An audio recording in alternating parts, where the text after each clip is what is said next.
Welcome back into the Sports Source. This segment of our program brought to you by Madisonville Marine for nearly 50 years. Madisonville Marine has been supplying boats to East Tennesseans for fishing, skiing, just day on the lake with their pontoon boats. They've got it all. The biggest selection you'll ever see, huge showroom, great big lot down there in Madisonville, Highway 411 North. One of the VFLs on our show was down there this week looking at boats, as a matter of fact. Why? Because there's no better place to buy a boat than Madisonville Marine. All right, quick segment here. Last week, I mentioned it, FS1, the Fox Sports 1 network, drew nearly 1 million viewers for a first-of-its-kind virtual NASCAR race. There had been no promotion for it, really. A lot of people didn't know it was coming. And if 1 million doesn't seem like a lot to you, NASCAR actual races last year on FS1 averaged 2 million. So with little promotion and just getting guys in simulators, they had real drivers, they had Hall of Fame drivers in simulators, and now a lot of these drivers, because they've seen the success with it, they're going out and buying these simulators.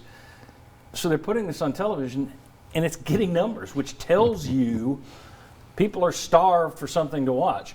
Josh, you had well, go ahead and tell the story. You had somebody from iRacing on there with you. Yeah, the vice president of iRacing, Steve Myers, came on the show, and he had just found out that the numbers were what they were, more than 900,000 viewers, and he talked about that. Yeah, we didn't have that much time to promote, but still fans tuned in because they wanted to see something. There's also engagement, so they're not in an actual car, so drivers were tweeting during it, so again, they're connecting with the fans. So while fans are looking for something, they will look for an ability to watch their actual favorite athletes. And on that front, that's where I want to go with this. Yeah. You look at, if I'm the SEC right now, and I've got my own SEC network, and you're running classic games, I'm figuring out a way, how can we make this more than a classic? How can we create something that people will really want to watch, that modernizes it, that makes it live?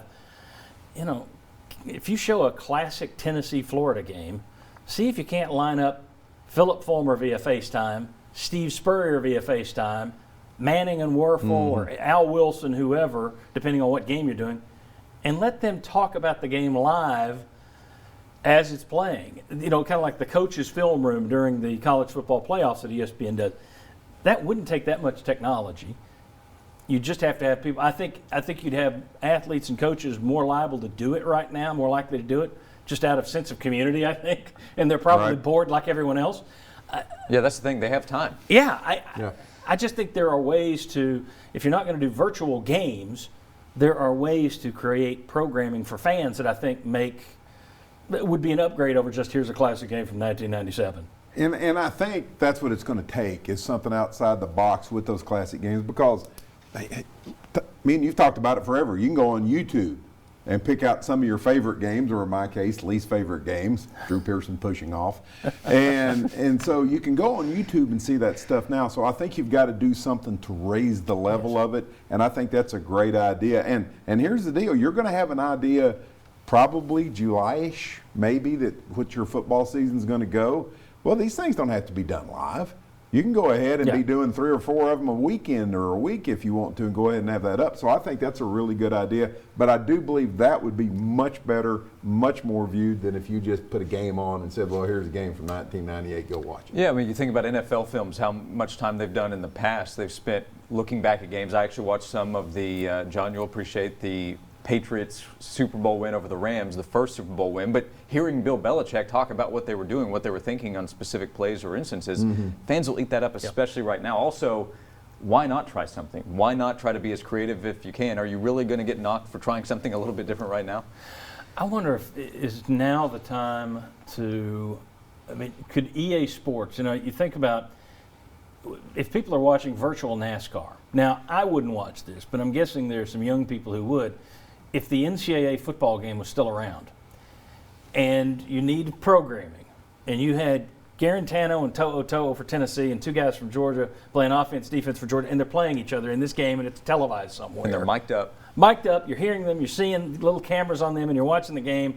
I think some fans, would watch that. I just wonder if now isn't the time. Can you go to EA Sports and say, crank this out? We're just not doing likenesses of players. They're just random players, but you're still getting real players to play it. I know that's too much to ask very quickly, but there are ways to involve current athletes, current players, past athletes, past players that I think would engage viewership. Yeah, I mean, I think the playing field, pardon the pun, is wide open right now. I think a lot of things are going to be tried. Not everything is going to work, but why not throw stuff out there? Because one, you've got a lot of TV. I mean, people all over are losing money, and these networks are going to be losing money. So why not try to put together some stuff that would draw people in? I mean, once again, old games don't interest me that much. But the other things you could take a former If you put a new Spurrier spin on and it, put yeah. a spin on it, okay, now you're talking something different. Well, and especially if you get, and that's the thing, find guys who have a personality. Spurrier doing this would needle whoever he's Yeah. talking to. That kind of Mullen would needle Yeah. people. Put Lane Kiffin somewhere doing something. That kind of stuff I think would engage. Yeah, I think you could do something through video games where you're not going to get 2 million viewers or anything like Right. that. But imagine if there were rosters put together and Greg Sankey said, we're going to have our SEC tournament, and each team, all these guys are playing video games. Each team has a player who represents their team. They play an SEC tournament, and you put it on Twitch or whatever you would where a video game is watched, and people would check it out. One reason people watched the iRace last week, there was competition with it. It was virtual competition, but people are starved for it right And now. Well, I mean, if it's people want to real. watch people play video games, Yeah. Yeah. because we That's call this amazing. the rise of the nerd. Yeah, you wonder, esports were already growing. Yeah. You wonder if this freak of nature, this bug, really causes esports to take off long term. Interesting. When we come back, we've got our good news segment. I'm going to update you on some of our clients. Plus, we got, we try and lift your mood every week, so we got a little 90-second clip here that may do that.